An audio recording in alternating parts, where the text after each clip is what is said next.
Hello everyone and welcome back to my channel.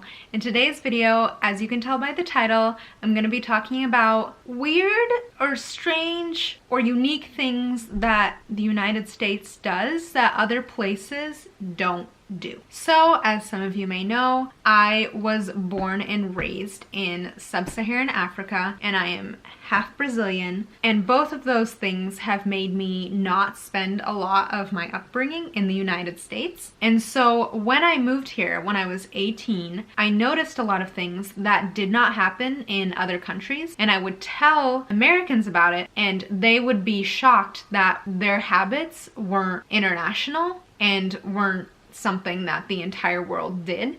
So I'm just going to be talking about some of those in case you're interested in what things Americans do that are like very much just American and the rest of the world does not do. And you might have assumed that everyone did these things, but no, it's specific to here. One thing that I had to get used to when I moved here, I should say that my experiences are solely from Sub-Saharan Africa, Brazil, and parts of Europe because I studied abroad in Europe. I know I'm one of those people. So some of these things might be practiced elsewhere, but I didn't notice them until I moved here and I haven't witnessed them anywhere else. So in my mind, they're just American. Maybe they happen in Canada, but everywhere I've been besides Canada, this is not a thing. And I don't even remember if these are a thing in Canada or not. In the United States, everyone's obsessed with ice in their water.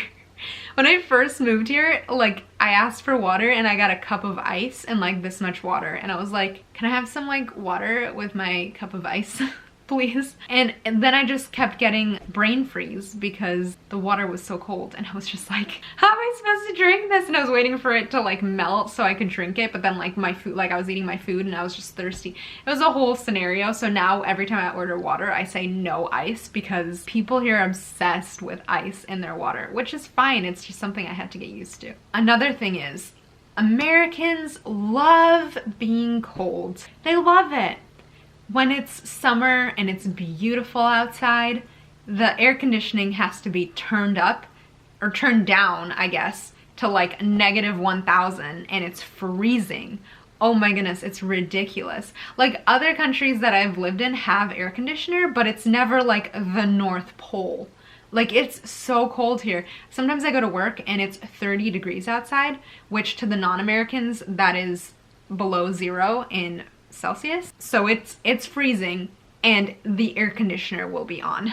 I'm just like, why is the air conditioner on? It's literally below freezing. Like it's ridiculous. Or you just go to a restaurant or like the grocery store or whatever and it's so cold and you're just like, people here love being cold. Like it's something I will never understand. And yeah, that's a difference in culture, I guess. Toilet stalls in the United States. We have to talk about this. Oh my goodness. Never in my life have I ever been to a worse public restroom or worse public restrooms than in the United States because there's no privacy. There's like a crack in the door and I've made eye contact with I don't know how many people through that crack. I've had kids peek under the front of the door because there's like this big of a gap and I'm just like, ah! And like you can see the shoes of the person next to you while you're on the toilet. At work, I can always see the shoes of the person next to me. And I'm like, how am I supposed to do my business when I can see that my manager is right next to me in the toilet stall? I don't like this. I don't like it. I want it all the way to the floor. And I want the door all the way to the floor. Because that's how it is everywhere else. And I hate toilet stalls in the United States. Like, they're just the worst, honestly. The other thing is like the metric versus like the imperial system, and like we like to do everything different in the United States. Like we use Fahrenheit instead of Celsius, we use pounds instead of kilos, we use, what else do? We do everything. We use miles instead of kilometers, we do feet instead of meters. I was gonna say instead of yards, but yards is feet. I'm just, yeah. So that, I grew up using not the American way, and then I moved here and I had to like transition in my brain, and it was very difficult. And one thing that also is a super American thing is like Americans assume that their way is the way the whole world is, and I'm just like, why would you assume that? Like I've seen people be like, oh, they use Celsius. I'm like, they use Celsius? No, honey, you use Fahrenheit and nobody else does. Okay? Just you. Just you uses miles and England because they like to be unique. Just you uses pounds. Like, it's just you. There's more. Oh, I had to get used to this when I went to college here. Month, day, year. Stop. Why are you doing it like that? Smallest, day. Medium, month. Biggest, year. That's how everyone does it. It makes the most sense. But no, you gotta do month, day, year, and every time I do it, I always get it confused, and then I have to like white out it, and like, I still get that confused because that to me will never make sense. Everything else I like switched in my mind, and now I think in Fahrenheit, and now I think in miles and everything like that, but I cannot switch the month, day, year to like the day, month, year. That is so difficult for me to switch. Oh my goodness, because it doesn't make any sense to me at all. Why would you start with month? Why would you start with month? No! But it's fine. That's what everybody here is used to. But I'm just like, every time, I always write it. I'm like, it is the 8th of February.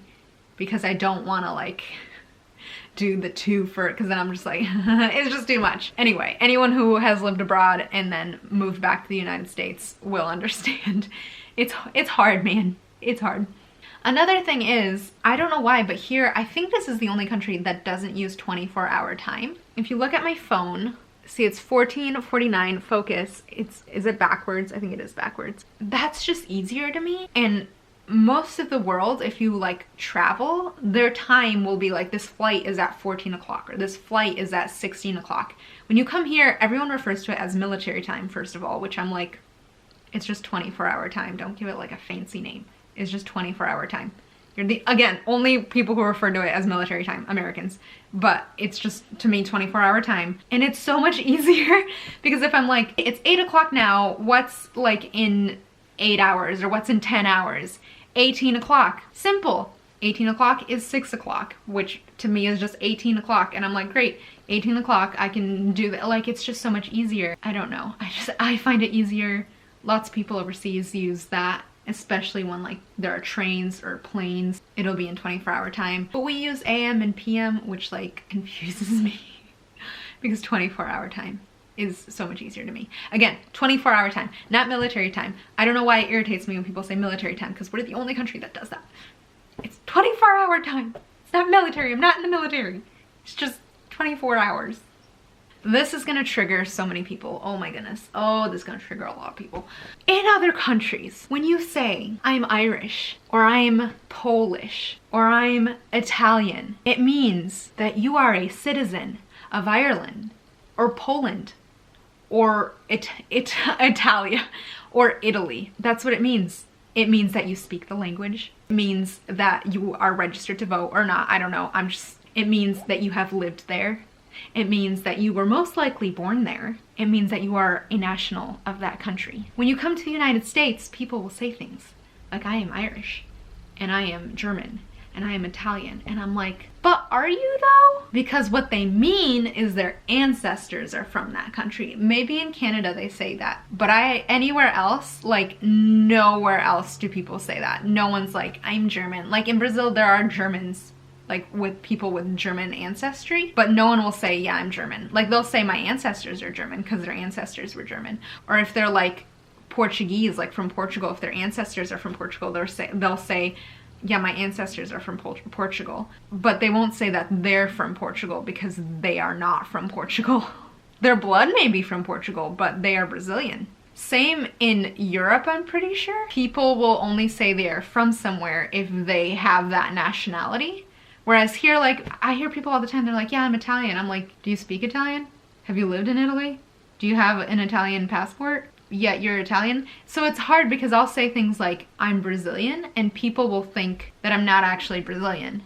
Like, they'll be like, oh, do you speak Portuguese? Yes, I'm Brazilian. Why wouldn't I speak Portuguese? You're American, you speak English.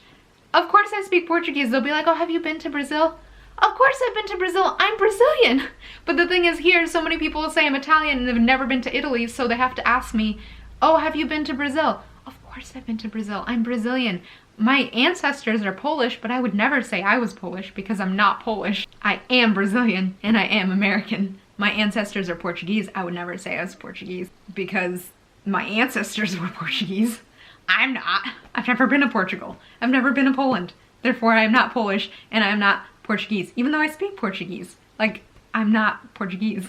That's the difference is here. If you have loose connections to a country, you can claim that country. And people say it's because we're a land of immigrants. Brazil is also a land of immigrants, and they don't do that. Like, lots of countries in Latin America are a land of immigrants, like, and they don't do that. So it's like very specific, I think, to the United States.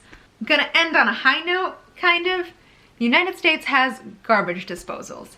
I don't know how many other countries have garbage disposals, but I've only been to one, and it is the United States, and I love it.